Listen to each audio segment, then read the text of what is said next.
Paragraph है जिसमें इसमें क्या बताया गया है कि भगवान का किस प्रकार स्तुति की गई है ना। तो नल कुबेर और मणिग्रीव जब मुक्त हो गए वृक्ष की योनि से, जब उनको मुक्ति मिल जाती है भगवान की कृपा से, है ना, तो वे क्या करते हैं, भगवान की स्तुति करते हैं। तो इसके बारे में बताया गया है इसमें कि वो क्या कहते हैं कि वो वे कह रहे हैं कि आप अपने नाना अवतारों के द्वारा जाने जाते हैं, है ना। तो भगवान को हर एक व्यक्ति उनके बहुत सारे अवतारों के द्वारा जो है उनको जानता है। भगवान को बहुत सारे अवतार हैं, है ना, भगवान के, और सबकी कथाएं जो है हम लोग बहुत कुछ कथाओं के बारे में जानते हैं। तो इस प्रकार भगवान जो है वो क्या करते हैं, इस संसार में अवतरित होते हैं, है ना।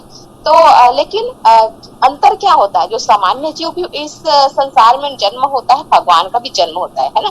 लेकिन भगवान का जो शरीर होता है, भगवान का शरीर और उनके आत्मा में कोई भिन्नता नहीं होती है। भगवान उसी आत्मा स्वरूप में ही इस संसार में जन्म लेते हैं या अवतार लेते हैं, है ना। जबकि इसमें क्या बताया गया कि एक जीव के लिए क्या होता है, शरीर तथा शरीर में अंतर होता है। शरीरी अर्थात आत्मा, है ना। लेकिन भगवान का शरीर और आत्मा में कोई अंतर नहीं होता है। भगवान दोनों अभिन्न रूप से रहते हैं। आत्मा और शरीर भगवान का क्या है, अभिन्न रूप से रहता है ना। और भगवान के कार्य कैसे कोई पहचानेगा, जैसे किसी लोक में भगवान का जन्म हुआ है ना, और हमारे सामने है भगवान, लेकिन भगवान एक सामान्य व्यक्ति की तरह, लोग जो है किस तरह देखते हैं भगवान को, एक सामान्य व्यक्ति की तरह। यशोदा माता से जन्म हुआ यही जान रहे थे, है ना। जो गोकुल में जब भगवान का जन्म हुआ तो सभी लोग भगवान को कैसे जान रहे थे, क्या वो जान गए कि ये भगवान है ना। प्रारंभ में तो यही सोच रहे थे कि माता यशोदा के द्वारा जो है भगवान श्री कृष्ण का जन्म हुआ है, वो कौन है, एक साधारण बालक है ना, यही जो है वह जानते थे। लेकिन भिन्नता कैसे पता चलता है कि ये भगवान है, उनके कार्य के द्वारा, है ना। जैसे कि हम साधारण मनुष्य में भी हम लोग देखते हैं, कोई क्या होता है, बहुत असाधारण प्रतिभा होती है किसी में, है ना। तो वो सारे लोगों में से वो भिन्न देखा जाता है, भिन्न दृष्टि से देखा जाता है कि भाई ये व्यक्ति जो है क्या है, बहुत बुद्धिमान है, या इस प्रकार के बड़े बड़े कार्य जो है वह कोई नहीं कर सकता, ये कर सकता है। तो इस प्रकार भिन्नता होती है उसको, है ना, उसको देखने के नजरिए में भिन्नता। तो कोई साधारण होता है, कोई साधारण जिसमें ज्यादा प्रतिभाएं नहीं होती, लेकिन कोई होता है बहुत प्रतिभाओं का धनी होता है। तो इस प्रकार क्या होता है, उसको मान सम्मान की दृष्टि से जो है वह देखा जाता है। तो इसी प्रकार भगवान के जो भी कार्य थे वो क्या थे, असाधारण थे। उनके द्वारा जो भी कार्य किए गए थे वो कोई भी साधारण व्यक्ति जो है वह नहीं कर सकता था, है ना।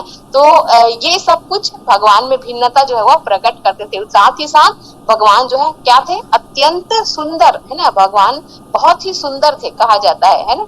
तो जैसे उनके बारे में उनका किस प्रकार स्वरूप था, इसके बारे में भी हमें वर्णन मिलता है कि भगवान का शरीर का रंग कैसा था, तो श्याम वर्ण था। उनके काले काले घुंघराले बाल थे, बड़ी बड़ी बहुत सुंदर उनकी आंखें थी, है ना। उसकी मोहिनी मुस्कान थी, बहुत सुंदर मधुर बांसुरी बजाते थे। तो हर कोई जो है वह भगवान के कार्य से क्या हो जाता था, मोहित हो जाते थे। और उतने ही सुंदर वाक्पटु, है ना, वो बात करने में भी उतने ही प्रवीण थे, है ना। इतने अच्छे से कि सब हर कोई जो है उनकी बात को मानने के लिए तैयार हो जाते थे। तो इस प्रकार इतनी सारी प्रतिभाओं के धनी थे भगवान जो है वह।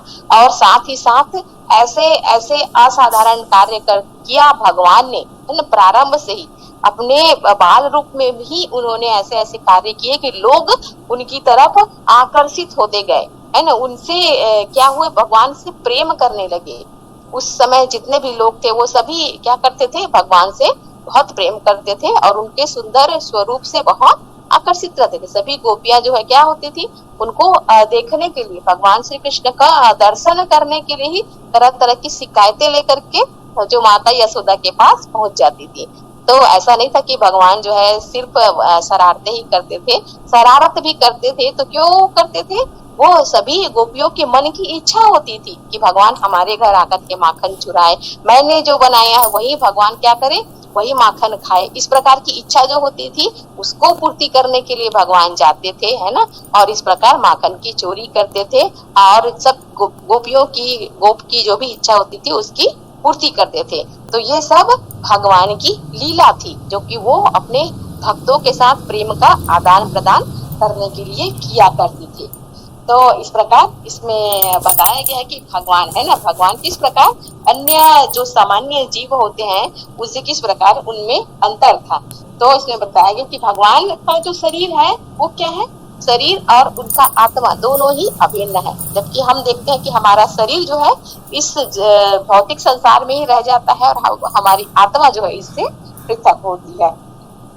तो भगवान ही क्या है, भगवान ही सभी जीवों के जन्म मृत्यु और उनके मुक्ति के कारण है। ये सब इसमें स्तुति के रूप में जो है नल कुबेर और मणिग्रीव के द्वारा जो है वह बताए गए हैं कि भगवान क्या है, षड ऐश्वर्य के स्वामी है, असीम है। उनके पास जो भी है उनका बल, सौंदर्य, यश, बुद्धि, त्याग सब कुछ क्या है, शक्तियों से पूरित है, असीम है। उनकी बराबरी जो है वह कोई भी नहीं कर सकते हैं। तो इस प्रकार और जो है कि जो नल कुबेर और मणिग्रीव है ना, इनका जो उद्धार जो है भगवान के द्वारा हुआ, क्योंकि ये जो है वह नारद मुनि के द्वारा शापित थे। नारद मुनि कौन है, भगवान के भक्त हैं। ये भी जो नल कुबेर और मणिग्रीव जो है अपने जो भगवान की स्तुति है उसमें करते हैं। और देखिए पहले जब क्या था कि ये दोनों बहुत अहंकार के मद में चूर थे। जब तक ये स्वयं को क्या समझ रहे थे, एक बहुत धनी पिता के पुत्र के रूप में अपने आप को मानते थे और उसमें गर्व में क्या थे, बहुत चूर थे। इसलिए उन्होंने इस प्रकार का कार्य किया जो कि उनको नहीं करना चाहिए। लेकिन अभी जब भगवान के द्वारा इनका उद्धार किया गया तो इनकी मति जो है पूरी तरह से क्या हो जाती है, बदल जाती है और पूरी तरह से ये किसमें आ जाते हैं, भगवान की शरण में आ जाते हैं और भगवान का गुणगान करते हैं, भगवान की स्तुति करते हैं, बार बार भगवान को क्या करते हैं, प्रणाम करते हैं। और क्या कहते हैं कि भगवान हम क्या रहें, आपकी प्रेमा भक्ति में लगे रहें, है ना, आपकी कार्यकलापों का श्रवण करते रहें, है ना, आपकी महिमा का क्या करते रहें, आपकी महिमा का हम निरंतर क्या करते रहें, महिमा का वंदन करते रहें, है ना। इस प्रकार जो अपनी मन की इच्छा जो भगवान की सेवा में लगे रहने चाहिए, तो ये सब कुछ वो अपनी इच्छा को व्यक्त करते हैं भगवान के सामने। हम निरंतर आपकी सेवा में रत रहें और हमारा मन क्या रहे, तो आपकी चरण कमलों में केंद्रित रहे, है ना। तो इसी प्रकार की इच्छा क्या होनी चाहिए, हम सबके हृदय में भी होनी चाहिए। तो ये इच्छा उनके मन में कैसे जागृत हुई, क्योंकि भगवान के द्वारा उनका उद्धार हुआ है ना। तो जो भी भगवान की शरण में आ जाता है, भगवान जिसका उद्धार करते हैं, तो उसकी बुद्धि क्या हो जाती है, उसकी बुद्धि जो है वो प्रकाशित हो जाती है। क्योंकि भगवान अब वो किसकी शरण में है, तो भगवान की शरण में है। तो पूरी तरह से उनका मन, उनका शरीर, उनका बुद्धि सब कुछ क्या हो जाता है, शुद्ध हो जाता है। और इस प्रकार की भावना जो है वह जागृत हो जाती है कि हम क्या करें, भगवान की सेवा में निरंतर रहें। क्योंकि भगवान की सेवा का आनंद या भगवान की दर्शन का सुख जो है उनको प्राप्त हो जाता है। तो इस प्रकार से बुद्धि जो है पूरी तरह से क्या हो जाती है, शुद्ध होकर के जो संसारिक बुद्धि होती है वो किसमें बदल जाती है, आध्यात्मिक बुद्धि में बदल जाती है। जो कि और ये बुद्धि जो है वह हमेशा क्या चाहती है, तो भगवान की सेवा करते रहना ही चाहती है।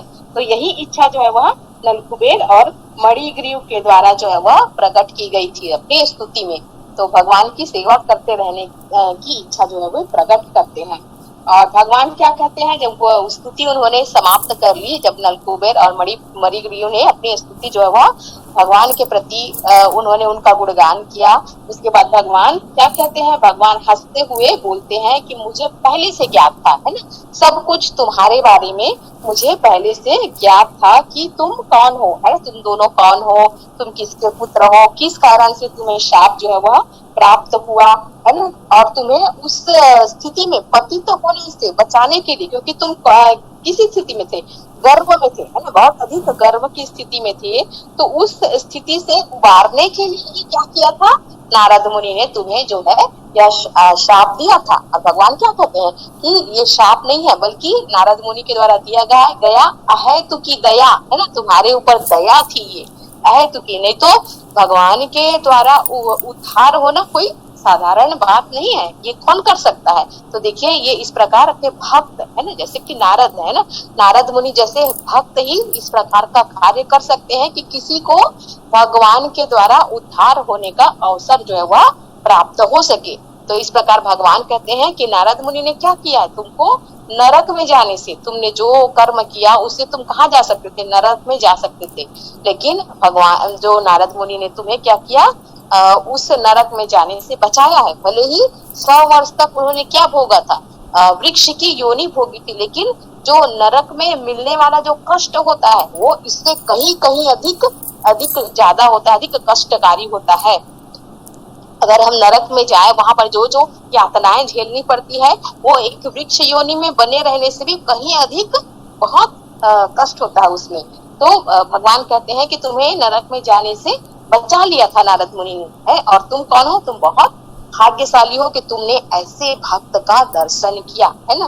तो इसीलिए जो भी भगवान के परम भक्त होते हैं तो इनका दर्शन करना भी बहुत सौभाग्य होता है, जैसा कि नलकुबेर और मणिग्रीव को प्राप्त हुआ था। भले ही उन्होंने क्या कर रहे थे उस समय, गलत कार्य ही कर रहे थे, लेकिन जीवों को शिक्षा देने के लिए हम जैसे बद्ध जीव कैसे शिक्षा प्राप्त कर सकते हैं कि हमें ऐसा कार्य नहीं करना है, तो इस प्रकार की कथाओं से ही हम क्या कर सकते हैं, शिक्षा प्राप्त कर सकते हैं कि अगर ऐसा कर्म हम करेंगे तो हम नरक में जा सकते हैं। तो इसीलिए हमें ऐसा कर्म नहीं करना चाहिए, क्योंकि हमारा तो इतना सौभाग्य नहीं है कि हमें कोई इस प्रकार शुद्ध भक्त के दर्शन हो सके। तो इसलिए ये शास्त्र हमें पहले से ही क्या देते हैं, शिक्षा देते रहते हैं कि भाई ऐसा कार्य नहीं करना है ना।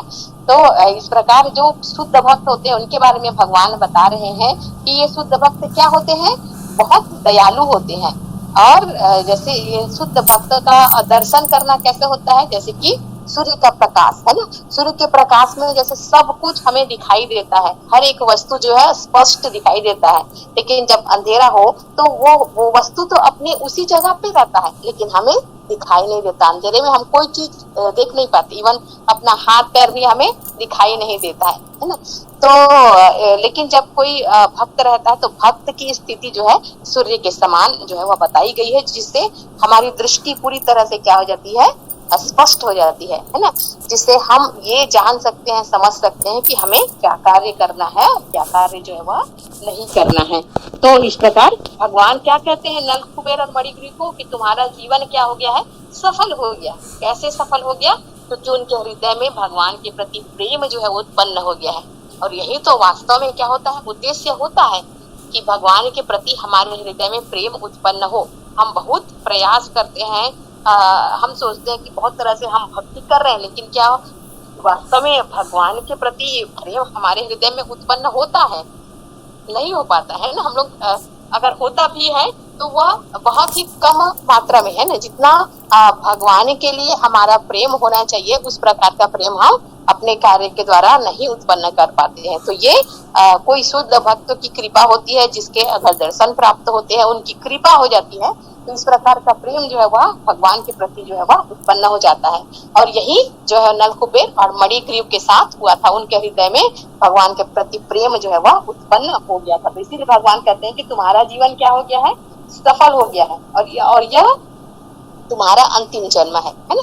तो उनका जो है द्वापर युग में जन्म हुआ था, वृक्ष के रूप में वृक्ष की योनि प्राप्त हुई थी। तो भगवान कहते कि ये योनि क्या है, तुम्हारे अंतिम जन्म है। अभी तुम अब कहाँ जाओगे, तो स्वर्ग लोक को जाओगे, है ना।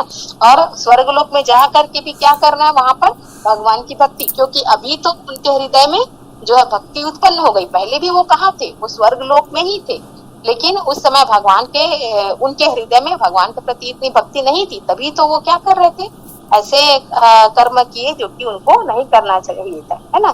तो अब भगवान के प्रति उनके हृदय में भक्ति उत्पन्न हो गई है, तो अब उनको कौन सा धाम मिलेगा, स्वर्ग लोक से भी उच्च लोक, यानी भगवान का धाम जो है उनको प्राप्त हो सकेगा। अभी उन्होंने जो भी कर्म किया था, फिर से वो स्वर्गलोक में जाएंगे, पुनः भगवान की भक्ति करेंगे और उसके बाद भगवत धाम जो है वह प्राप्त हो जाएगा। इसी जीवन में तुम क्या हो सकोगे, मुक्त हो सकोगे। इस प्रकार भगवान उनको कहते हैं। और जो नलकुबेर और मणिग्रीव ये सब कुछ भगवान का आशीर्वाद प्राप्त करते हैं, भगवान की कई कई बार